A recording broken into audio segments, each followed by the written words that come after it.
Well, this has truly been the year of the royal wedding. First, William and Kate, then Prince Albert of Monaco. And then this week, in the tiny nation of Bhutan, nestled in the Himalayas between India and China, another wedding. Their king tied the knot, and our very own Dan Harris was the only Western reporter there for the big day. He joins us now from Bhutan. Good morning to you, Dan. Hey, Bianna, good morning to you from the other side of the planet. I remember vividly last spring when you spent all that time covering William and Kate and their royal wedding over in the UK. Well, I am now covering a very different set of royal newlyweds here in a country that's sometimes called the last Shangri-La, where this morning they are wrapping up a huge 3-day national party. The royal newlyweds are spending this weekend traveling through the country, celebrating with their subjects. King Jigme Khesar Wangchuck, known as the Asian Elvis for his slicked-back coif, along with his new bride, the 21-year-old commoner-turned-queen, Jetson Pema.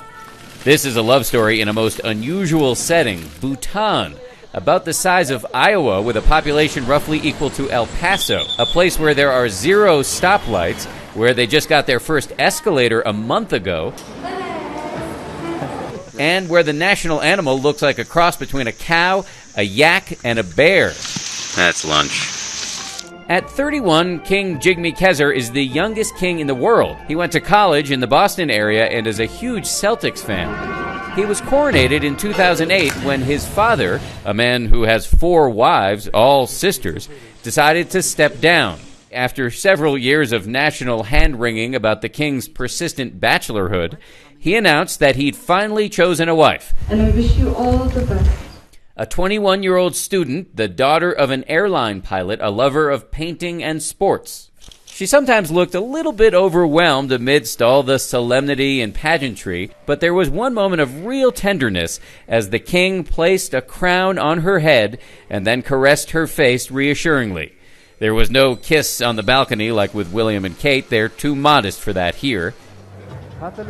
While I've been here, I've had the privilege of experiencing one of the most fascinating cultures on Earth. They only got TV here in 1999.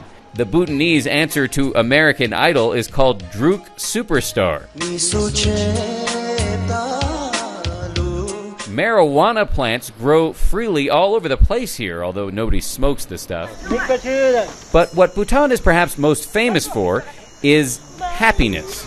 If you're happy and you know stamp your feet. Instead of measuring their economy by gross domestic product, they use something called gross national happiness. How are you? Hello, sir.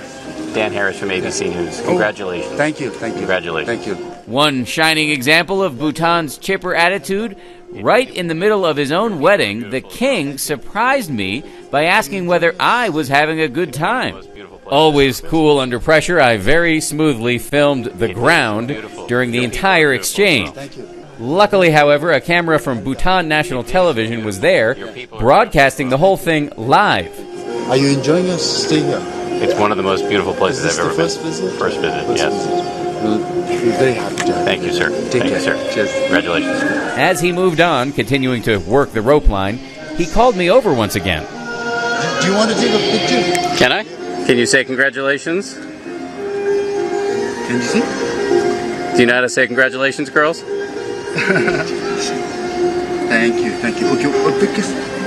Thank you. Take care.